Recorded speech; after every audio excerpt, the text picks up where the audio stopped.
Hello, everyone, and welcome to Dreamleapers with Harriette Cole. Today is a wonderful day, especially because we get to be together.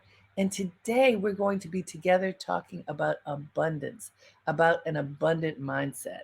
And in the space of Dreamleapers, where what we are looking to do is figure out how we can access and activate our dreams, I don't think there's anything more perfect for us to discuss than developing an abundant mindset so that we can envision and then move toward those incredible dreams that are part of our life. And so, my guest today is someone I have known for many, many years, and we are in the same meditation community. Our families have been friends for a long time, and very quietly behind the scenes, she has been working on a book that is chock full of great ideas and inspiration that I think will be beneficial for all of us. So let me tell you, our guest today is PARIZAD SRIVASTAVA. She is a certified abundance mindset coach and Canfield Success Principles trainer. She's also the founder of Manifest Your Life of Greatness. Manifest Your Life of Greatness. Doesn't that sound great? She's an author, a keynote speaker. She does this coaching work both in person and digitally to clients all over the world. And so join me right now in welcoming Parzad Srivastava. Hi, Hello. Pari. Hey, Harriet. So good to see you. Oh, welcome, welcome. I'm so happy to have you here. So, Pari, what we do here at Dream Leapers, as I mentioned, is to invite people to come on who have fulfilled their dreams or who are in the space of fulfilling their dreams so that you can inspire others to do the same.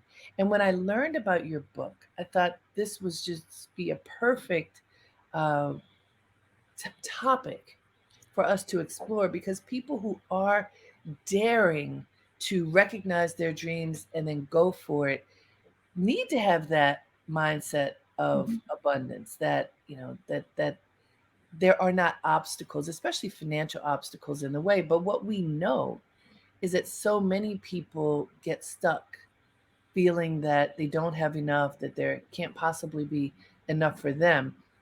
And just as a beginning question, I know you talk in the book about how we grew up, the mindsets of our parents and the impact that that can have on the way we think about resources and money. Can you explain what you mean by that? Yeah, I mean, we all grew up in an environment which included caregivers, parents, grandparents, teachers, the community we lived in, right? And the country we grew up in, even sometimes. And it's what you're hearing about money, what you're hearing about wealth, what you're hearing about what rich people are like, what you're hearing about who makes the money. And as young people, as children especially, you take those as truths. You don't have the capacities yet to differentiate, right? So all of these beliefs that our parents have, our caregivers have, become our beliefs. And they become our life sentence as a result, right? Because you say this is what life is supposed to be, and you'll only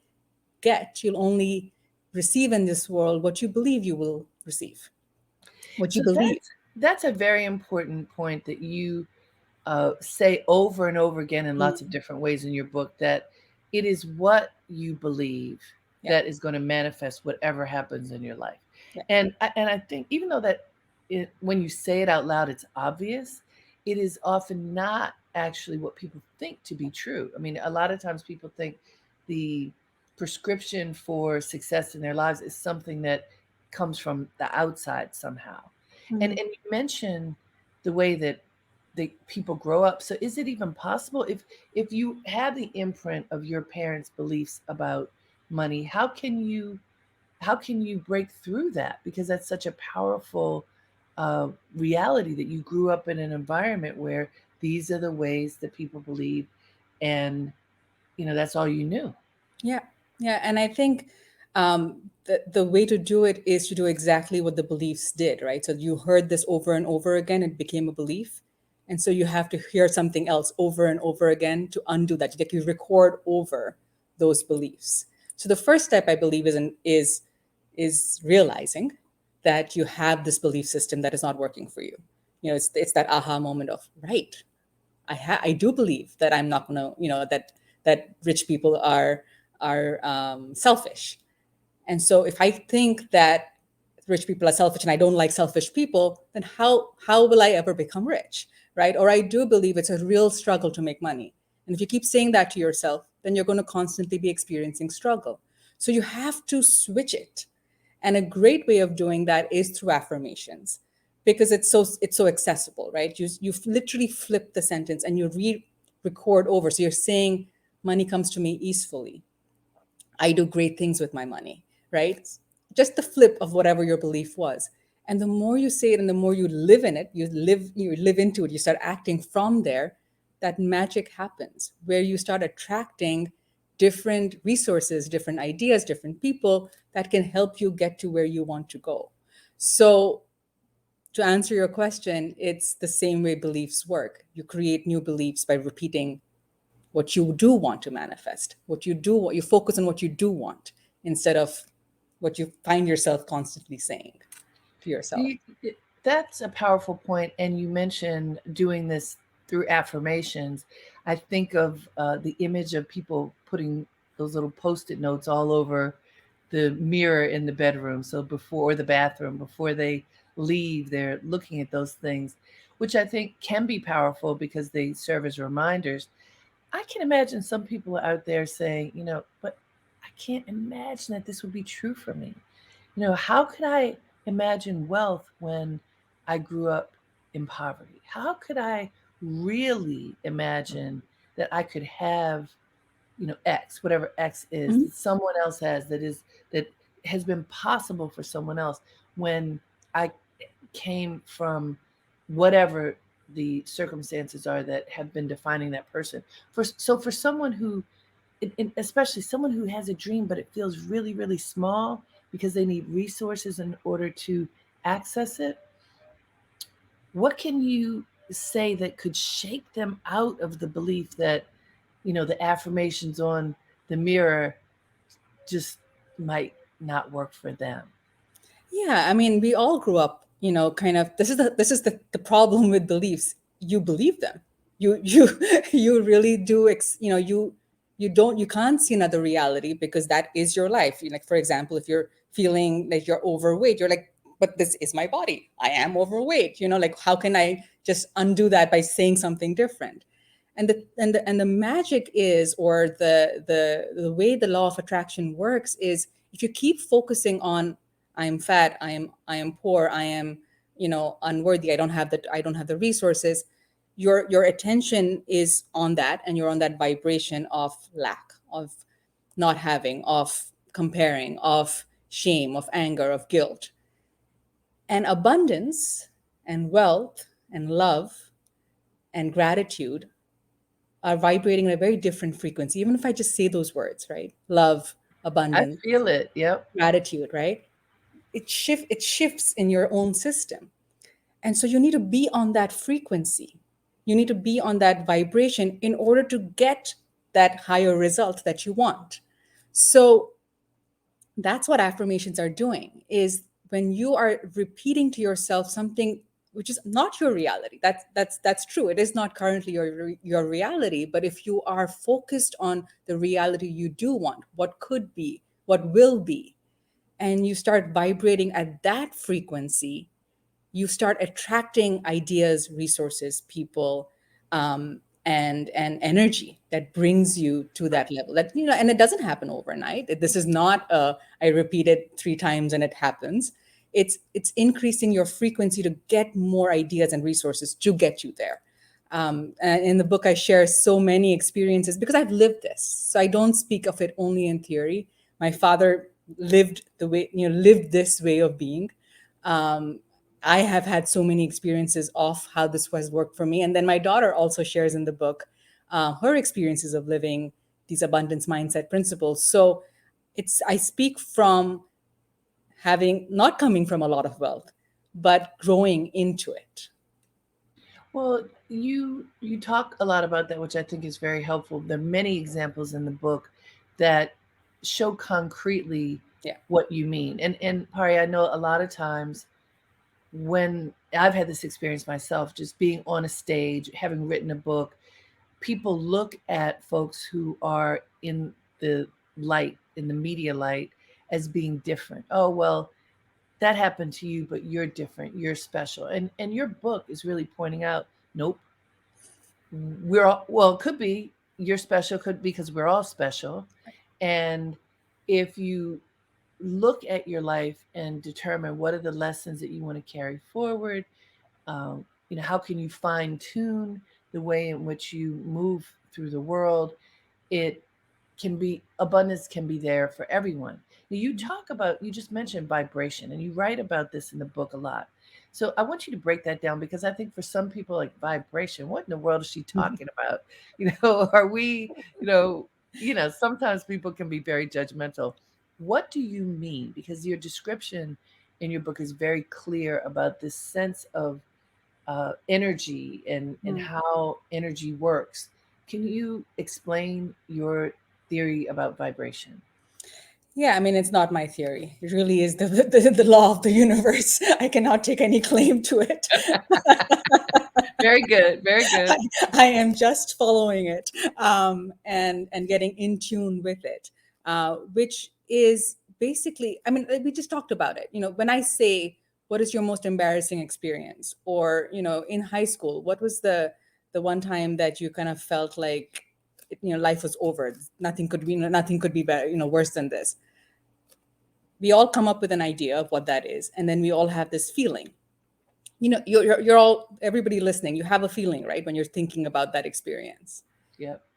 And now if I tell you, think about the person who has loved you unconditionally, who will always be there for you, who is somebody you can count on no matter what. And how do you feel about that person? And if you're doing this with me right now, you know the feeling I'm talking about. Yes. So that is it. That is the vibration or the frequency. We're all, we're all made out of energy. I mean, that has been, proven scientifically. We're all vibrating at different energies. That's what all matter is like. And so when you are vibrating at a feeling of good things are coming, life is great, I'm expecting something amazing to happen in my life. Even if something bad happened, I wonder what good is going to come out of this, you know? And if you constantly live life like that, you attract, you're expecting something good, and so good has to come. It's just like it's kind of like the science of it. You have, whatever your the level you're at, that's what you experience. And so um that's what I would say is, you have to experience it. This is not logical, but we've all experienced it. And so if You you know live what? on that vibration. Pari, when I think one way that people can notice this is when you are in alignment, when you feel like you're in the flow of whatever it is that matters to you, and things are moving really smoothly, and you don't feel the pebbles in the road, just like the sun is shining on your Mhm. life. What some call coincidence Right. happens so often. Oh, you had an idea that you have a need, and you write about this in your book, and then suddenly there's a person right in front of you, or on the phone, or in an email, or whatever, who fulfills the exact need. Like, and where did they come from? Sometimes you don't know them at all. Sometimes you know them and you never knew that. But like, when you're in the flow of energy, Mhm. when you are in alignment, it just seems like all the greatness comes effortlessly almost. Not that you aren't putting forth effort, Of but course. but so people sometimes call that coincidence. Right. What would you call that? You manifested it. Hmm. You attracted it into Yeah, your life, and you should expect that. And the more you expect that, the more it'll come to you. Like, if you believe you don't deserve, or you're not going to get it, you're not going to get it. Like, that's that's it. That's the end of it. If you don't believe it's going to come, it's not going to come. Even if you say the affirmations, if you're not believing it, it's not going to happen. And if you are believing it, you'll see slowly and steadily it'll start coming into your life. It just depends on how strongly you believe. But you start, and it's not about magic. It's not, and I've used that word, so I just want to make sure I clarify. It's not magic in the way we say, something is miraculously happened. It's opportunities and ideas and resources. What you need to see, what you need to do next comes in front of you. And then you, as you said, have to do the effort to do the next thing. But you start getting in alignment with where you need to go. And if you're feeling stuck and you're like, nothing's working, then all you'll see are blocks. You'll see why it's not working. You'll see once again why. You'll prove to yourself again and again why this won't work, why you won't have love, why you won't have money, right? So it really is about where you put your focus. It's powerful. Hey guys, you're listening to Dreamleapers with Harriette Cole here on WBAI in New York City. That's 99.5 FM and everywhere online at WBAI.org. Listening to Dreamleapers means you are thinking about your own dreams and how you might be able to manifest them. And, I talk to a lot of people who challenge me and say, well, I don't dream. I don't have time for that. My dreams aren't going to make me money, so I need to focus on my job. I need to focus on, taking care of my kids. I need to focus on whatever important things. I need to focus on all of these other things because that is what I have to do in order to live my life. And my pushback is, first of all, I think everyone has dreams. I don't necessarily mean the ones that come to you in your sleep. Sometimes they come to you during a run, a meditation. We have moments of inspiration all the time, but I do believe that we all have dreams. I also know that many people do not think that their dreams are valuable enough, that they could support their lives, that they could support their community, their family. And one of the things that my guest, PARIZAD SRIVASTAVA, is saying is, hey, manifest those. See what happens if you really, really believe. So PARIZAD has written a book, Manifest Your Life of Greatness. And in this book, she gives very practical recommendations for how to think differently, uh, adopt a different mindset so that you really can welcome abundance in your life. Parza, one of the things you say early on in the book, that many times people have a have, do, be approach to life. And you say, no, no, no, we need to have a be, do, have approach to life. Can you explain that? Yeah. So, well, first let's talk about what we usually traditionally think. I have to have a certain amount of money, then I can do something I want to do, and then I can be this great person, right? That's the traditional way of thinking. But what really works is if you do it backwards, where you be first. So you be in your mind's eye, everything that you manifest and in life, whether you're trying to manifest or not, everything that you have in your life, you first thought about it. And then it came into action. Right. And so you start living in your mind's eye what your ideal life would be. And so vision boards are a great tool for that, right? Or you put a vision of what will my ideal life look like, and you start living that in your head before it's your reality. And then what you'll see is that you start doing things differently. You start raising your hand at meetings, or in the classroom. You start, saving up for that thing that you wanted to buy. You start taking action. You're doing things differently than you did before, and then you have, because you that is just the trajectory of it, is that you have manifested. You've done it in your head. You've done the actions, and so it's a natural consequence of life that you will then have what you had been dreaming about. I love that approach. It's very simple. Mm. And, as you say, for many people, it seems backwards, but honestly, it makes perfect sense. And one of the things that we learn in meditation, Mhm. this sense of yoga, the union of mind, body, spirit, when they are in alignment, things get easy because what is obvious for your life is apparent. That your thoughts, words, and deeds are in alignment. I mean, Right. that's essentially what you are suggesting. It makes perfect sense, but why do you think it is that people have such a hard time doing it? Because it's taking you out of your comfort zone, right?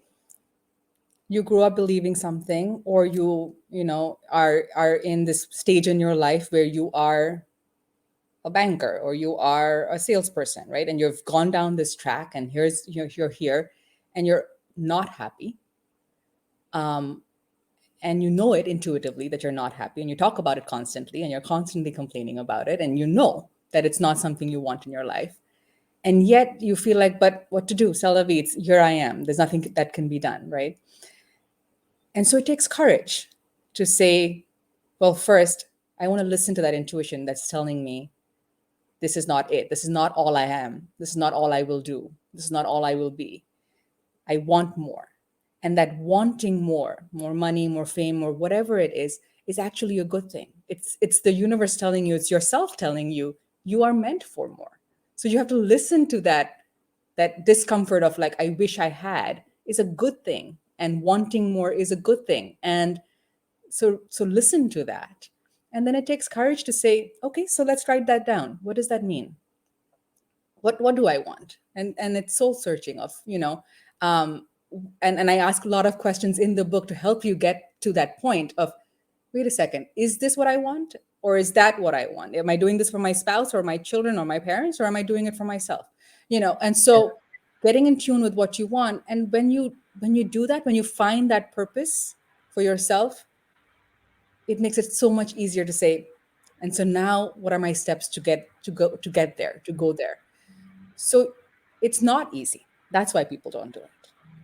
But if you And have and and, courage. and Pari, Mhm, To that point, in one of the early chapters, because you just addressed a piece of this just now, in one of your early chapters, you talk about people's relationship to wealth mhm, and how just even talking about wealth, often people say have a negative connection yeah. to wealthy people, to the idea of having wealth, that somehow people who have wealth are bad, they're mean, they're cheap, they're selfish.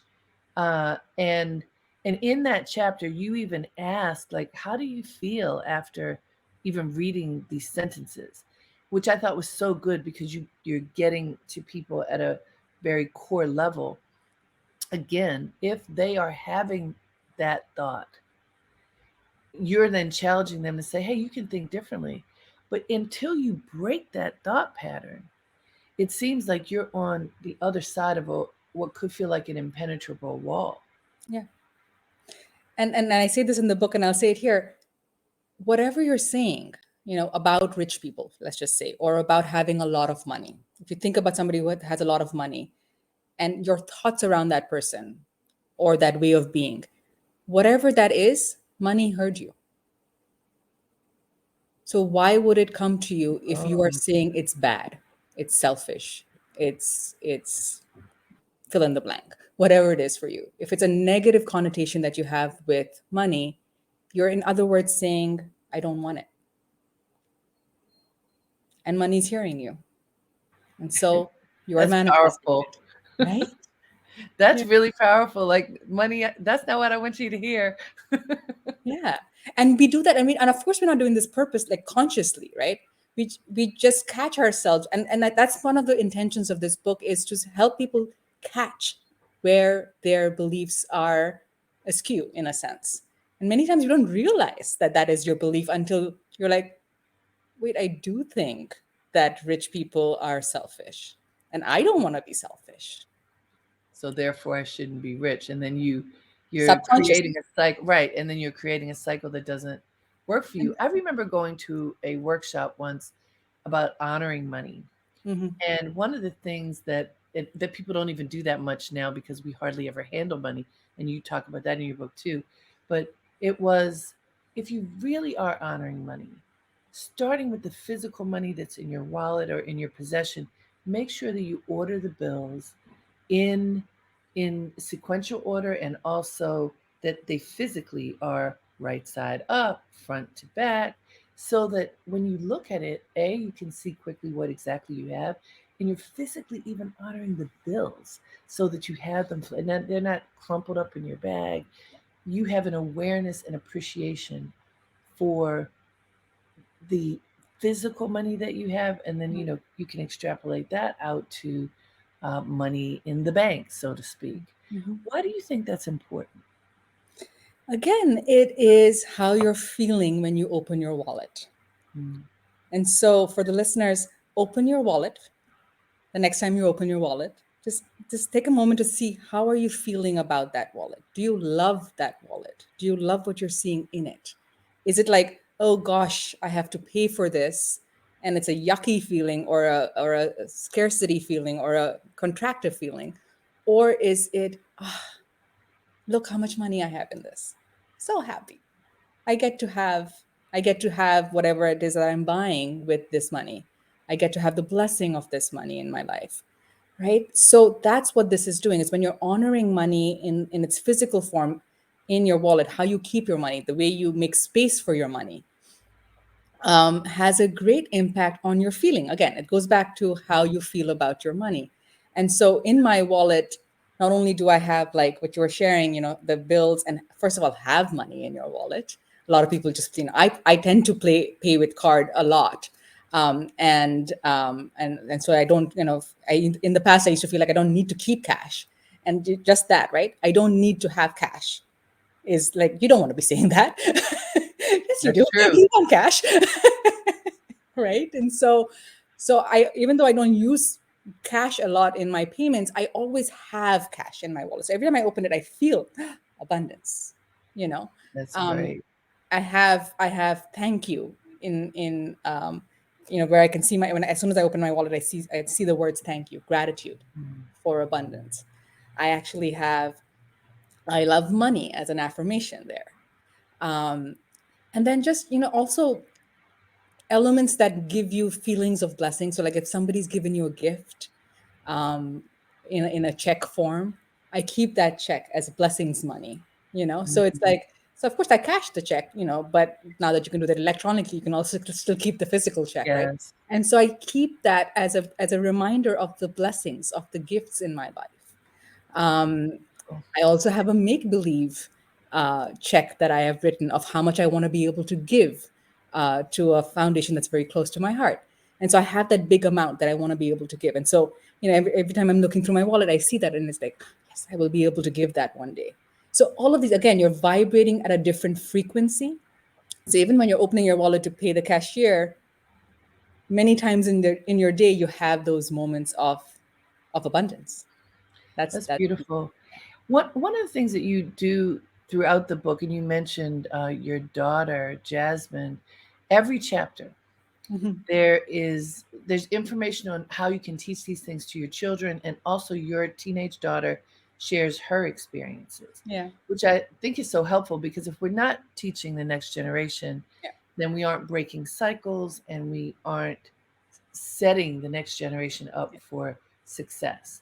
She talks about her relationship with abundance a lot, including when you first, as a teenager, gave her an allowance, teaching her about, is it the 10-20-70 rule, or Mhm. tell Mhm. us what that rule is. Yeah, so 10,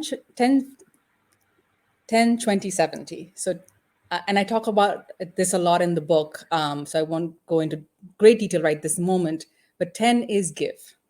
The importance of giving. So 10% is giving to your spiritual organization that you follow, giving to a charity that's doing something that is really important to you, some form of giving of your efforts to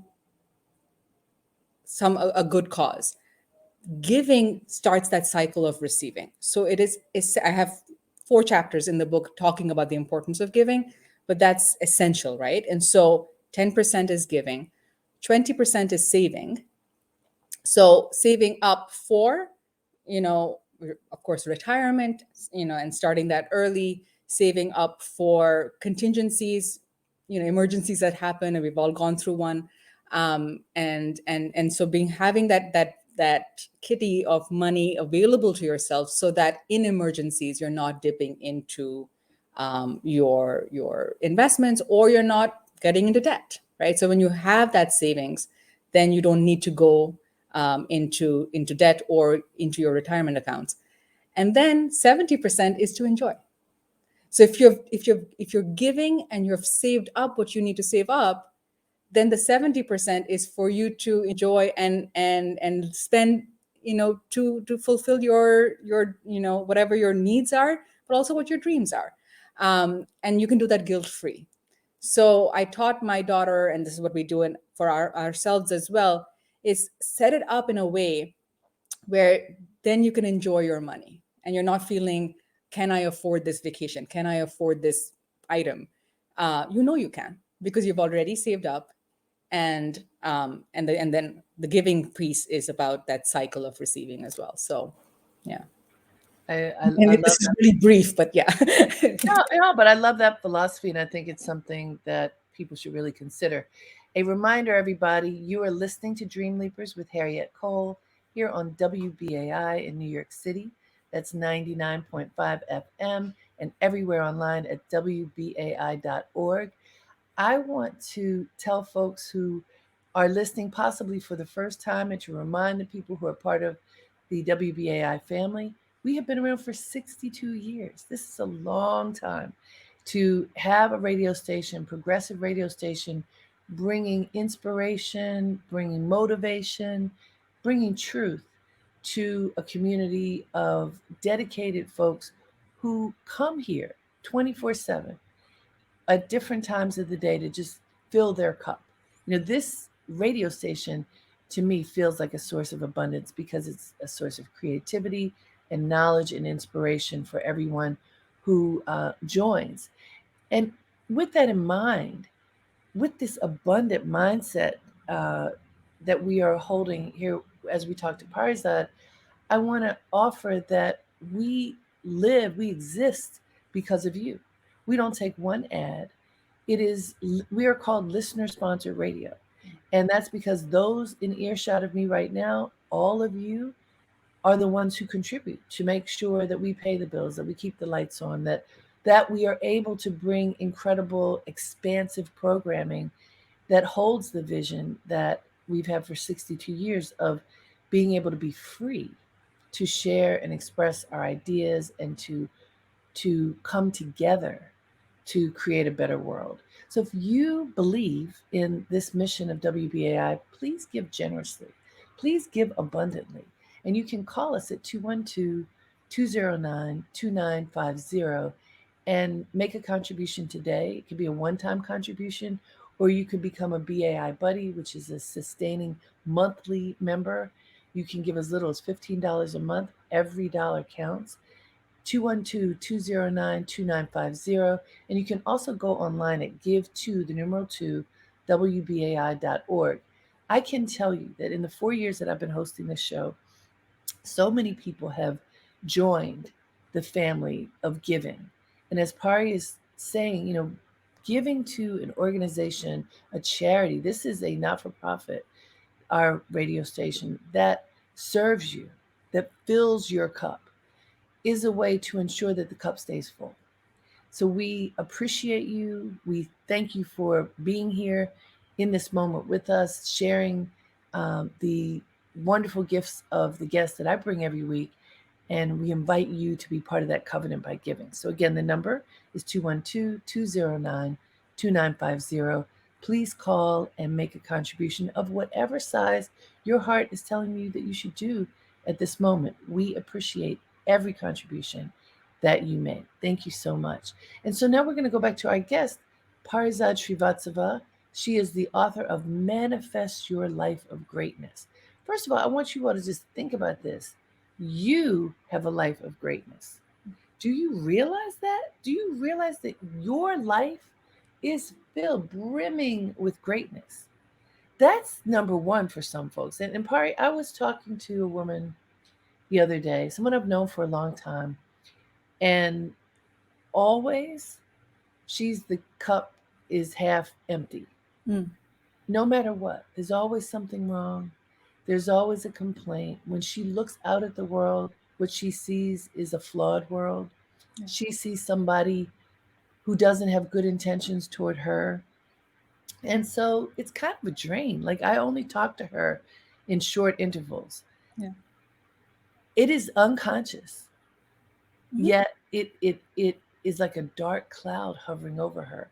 And so what do you do when you are looking to manifest your life of greatness and you are potentially surrounded by people with dark clouds? Yeah. I think what you're doing actually is one of the first things I would say is limited time, with them, because protecting your energy is absolutely essential, right? And so it's really important to protect your space and your state. Um, and then second is to make yourself strong, right? And so what a meditation practice does, what visualization exercises do, what having, doing affirmations or visualizing your new life, your greater life looks like, creating a vision board, all of these things. So it's kind of like the counter of interacting with people who, sometimes you cannot stay away from them, right? Maybe they're living in your own home.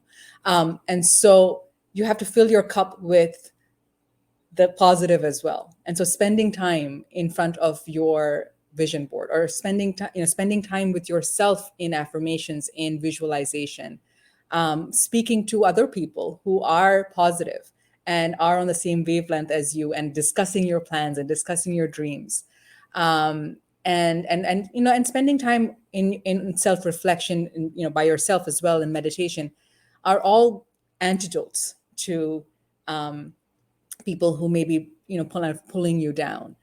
And of course, depending on your relationship with the person, and their openness, sharing your new learnings, sharing your, experiences of having created something amazing, can also help them possibly. So all of those. Those are great ideas, Pari. And I think, for me personally, there have been people with that sort of negative mindset that I have very gracefully removed Yeah. from my circle of folks that I need to have a relationship with, because sometimes it's just too much. And then there are other times, as you point out, that it doesn't quite work like that.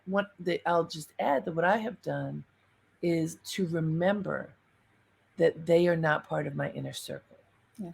so that I don't, especially if you talk to people with any kind of frequency, you can forget where they fit into your universe. And I think when you forget, you can get your feelings hurt. You can be derailed from your dream if you have too much negativity coming in.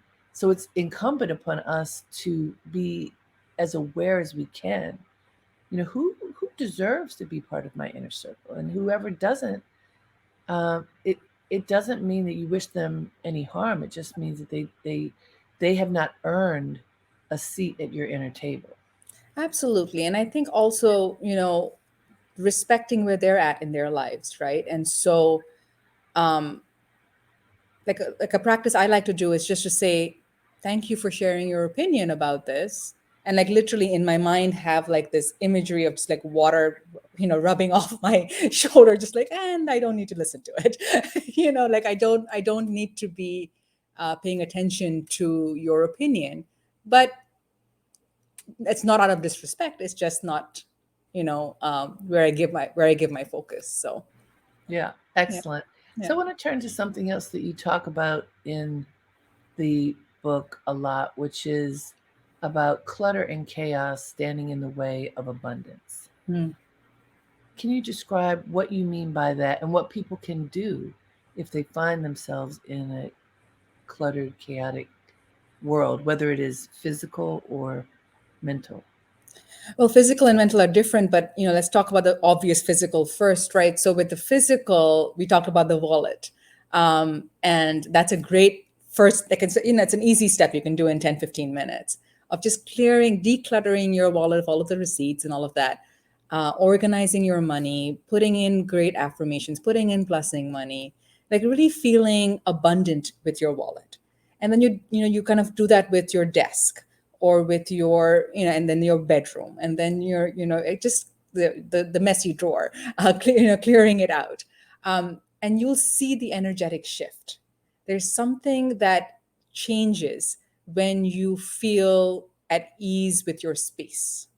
that allows for good things to come into your life. So it's, Jasmine shares this story of how we've moved so many times, and so each time we move, she, one of the rules is, if you haven't opened the box, um, you give it away. You don't need that. You don't need what's inside that box, and so you can give it away. And she talks about how it's what she loves about that is that it creates space for more. Um, and I love that analogy that she used, because of course she's talking about it also at a level of like, I can get new things, Right. but it's also true. You can get new things when you let go of the baggage. And this is not just, like physical boxes and all of that for sure, but also then answering your other piece of your question is the emotional piece of it. When you let go of the emotional baggage with keeping holding on to the stuff or holding on to those feelings. I have a whole chapter on how resentment plays such a huge role in blocking abundance from coming into your life. And people usually don't see the relationship between holding on to resentment and abundance. Like, it's got nothing to do with each other, and it has everything to do with each other. Because when you're holding on to resentment, then you're saying this person did me bad, or this person took away from me, or this person hurt me, and you focus on it and you relive it and you relive it. This happened 20 years ago, and even today you're living it as it happened yesterday. You are stuck in that energy, which is at the frequency of a very low frequency of not having, of lack. And so when you release that resentment, it's not about the other person. It's only for you. Like, this is not about, they did a bad thing and I'm allowing that to happen. It's not about that. It's about you saying, I don't change, I don't care to entertain that feeling anymore. I release it for me so that I can be at a That's higher whew, frequency. that is so powerful, Pari. And as you're talking, and I had this feeling when reading the book, we're really the mindset change that you are encouraging people to take often requires professional help.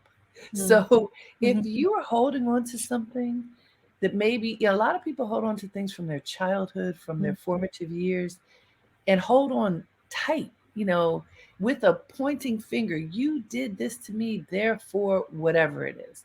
And in order to get released from that, yes, your spiritual practice can be very helpful. But a lot of times you need some additional professional help to recognize this isn't healthy for me. And if I let this go, then I create space for abundance. I create space for happiness in my life. And I've talked to so many people who share that, you know, proudly, I'm still mad at that person Right. from whenever ago it was. And I'll tell you, I made that mistake when and thank God released it some years ago. But there was someone who had hurt me when I was very young. Pari, I held on so hard. When I would see this person occasionally, I would, scrunch up my face. And finally, a friend of mine kept saying, "You should talk to her. You should talk to her." I'm like, "Why should I talk to her?" And my friend said, "Because you can." Mhm. And I mustered up the courage to move past this hurt that I've been holding on to. And when I talked to her, she didn't even remember what I was talking about. This happens so often. But to your point, it is a release for you. It doesn't necessarily have anything to do with the other person. No. The weight that lifted from my shoulders when I was able to let that go was tremendous. And I do think sometimes it takes therapy, whatever it takes Yeah. in order for you to move past and heal. On the other side is space for abundance. Absolutely. And it's great that you went up and spoke to the person, but actually you don't even need to do that. It really Right. is inside you. So like whenever that person is coming up for you, and it could be your high school teacher, it could be the bully in fifth grade, and you're still holding on to them because they did that thing, right? And you're not probably won't see them again in your life. And it's not about going and finding them and making peace. It's about saying, wherever you are, whatever you're doing, I wish you well, I wish you happiness, I Yep. wish you good. Like, and that is the best way of releasing resentment, is not focusing, not focusing on the action that happened, but focusing on the person and just saying, I really like, I forgive you for what that was, and I wish you well. I Yes. wish you And happy. mean it. And mean it. Yeah. And I, for me, when I wish somebody else well, I don't have to work that hard on forgiving. It's kind of just Mm, like it's almost like a given. Like I want only the best for you. And what I like think about that. what that's doing when you're wishing well on the other person. When you're saying I want only the best for you, where are you vibrating at? How does that make you feel? So Yeah, what are you going giving back to that yourself? vibration. What are you Yeah, giving yourself? You're giving yourself that same gift. I only want the best for me. that's beautiful. Hey guys, a reminder, you're listening to Dream Leapers with Harriette Cole here on WBAI in New York City. That's 99.5 FM and everywhere online at WBAI.org. We are convening as we do every Friday to bring a guest who will inspire us to leap into our greatness. And sometimes that can feel hard to do. Sometimes the day feels heavy, the week feels heavy. We have a lot on us. You know, we've been through a pandemic for 2 years. People are just coming out of their houses if they were able to be at home. You know, the world is different. Our world is different. How are we showing up to our world? And I am grateful that we can show up together every week here on WBAI to fellowship with each other with a wonderful guest. At least, you know, every week I'm looking for the right person to bring to inspire us to recognize that we are worth leaping into our greatness. And, you know, that worthiness is key in order for us to believe and then put forth the effort. And our guest today is certainly proving that that is true. She is PARIZAD SRIVASTAVA. She has written this incredible book, Manifest Your Life of Greatness. And we're going to get back to her book in a moment. But one more reminder, if you love WBAI, offer that abundance coming from your heart and your wallet to us right now because that's what keeps us here in community. You can make a contribution today by calling us at 212 209 2950. You could go online at give to the numeral 2 WBAI.org. You can make a one time contribution that your heart is just saying, I'm sharing my abundance with you right now. You can make a monthly contribution. And I remind folks, you know what it's like to have a monthly bill and have a monthly check. All of us have both. We have, hopefully, we all have the check coming in. We know we always have the bill. And because we do not accept ads here at WBAI, it's really, we rely on our community of supporters and donors and listeners to keep that flow of resources going so that we can be here for you. So if you feel motivated, please call us 212 209 2950. We look forward to continuing this relationship for another 62 years. Why not? So, Pari, first of all, I want to let people understand the book is very easy to follow and to read, and there are lots of exercises. So you're not just telling people, here's what you should do, Right. but also here's how you can do it, and here's how you can teach your children. Um, you, another thing that you talk about that just feels right to share, there are many things, but you say follow your joy. Mm. And this concept of joy in a time, you know, I just mentioned the pandemic. You know, there's been so much loss, so much illness, so much uncertainty. And you have follow your joy exclamation point. Talk about the mindset of following joy and even seeing joy when there's so much hardship.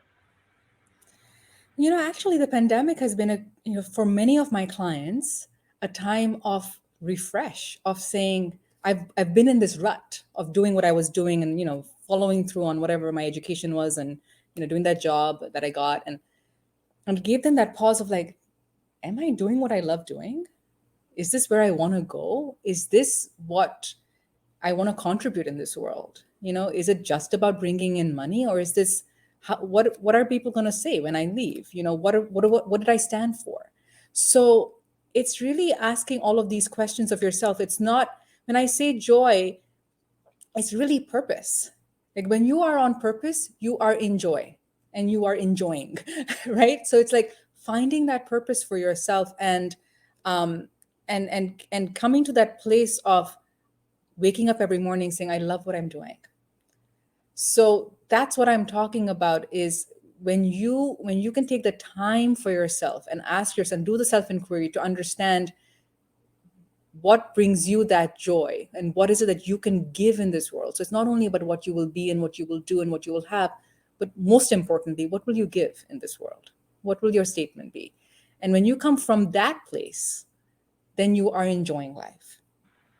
So it's not the vacations joy, it's the everyday joy, it's the And living it. yeah, and you talk in your book about the choices that we make. A lot of times people start their journey doing what their parents told them they should do, doing whatever the expectations are.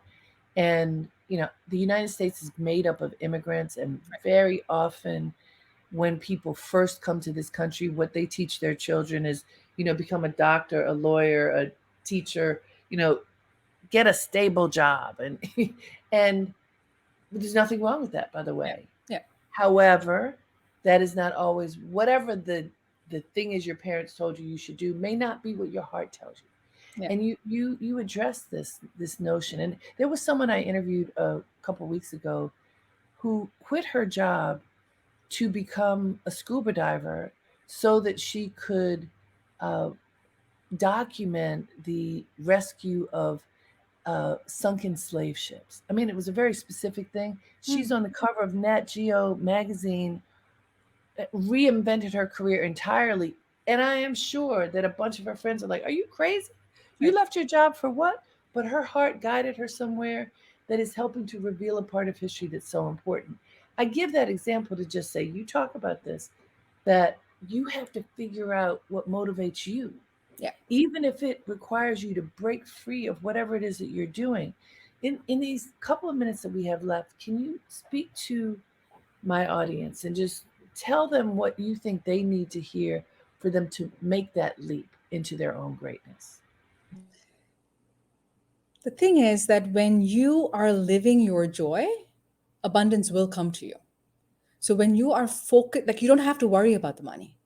And I know that sounds a little bit scary, but it's the truth. It's like when you're following what you're meant to be doing, manifesting abundance, success, all of that just comes, just like the person you just shared, right? That their example. So a lot of the times why people don't do what their dream is or don't give, for example, is this feeling of lack, of feeling of I don't have enough. And so that's what I want to leave you with. When you say you don't have enough, what vibration are you at? Mm, And when you say, even if you have $100 and you're giving one of those dollars, but if you're saying, I can give, what vibration are you at? So giving puts you on the vibration of having. mm, When you give, when you say yes, when you take that first step, you are telling your own self and the world, but you're telling your own self, I have something to give. And having and that vibration of having brings more of that into your life. So we talked a lot about giving for your channel, and I would say give because and give first so that you get on that vibration of abundance and you will yeah. see the receiving side. It's like you can't just breathe in, you have to breathe out. You can't just breathe out, you have to breathe in. So, the same way, as you give, you receive. As you give, you receive. And as you give, you are in that vibration of I have, and therefore you have. Wow. Parizad Srivastava. Her book is called Manifest Your Life of Greatness, 15 Abundance Mindset Principles to Transform Your Relationship with Money. And so many of us need that transformation to happen. You can begin your journey right now. And by the way, there are videos that Pari has created online that accompany every chapter. So there's a lot of support. If you feel like, oh my gosh, I don't think I can do this, guess what? You really can. I encourage you to pick up Pari's book, and I just am so proud of you. Thank you for sharing your lessons that you have developed over all these years in this really easily accessible book that I think can help a lot of people to manifest their greatness. Thank you so much. Thank you so much, Harriet. Such a joy always to speak with you. Same here. Thank you, everyone. Thank you for tuning in to Dream Leapers here on WBAI. It's always a pleasure to be with you. I hope you are inspired to leap into your greatness. And until next time, have a great day and make it count.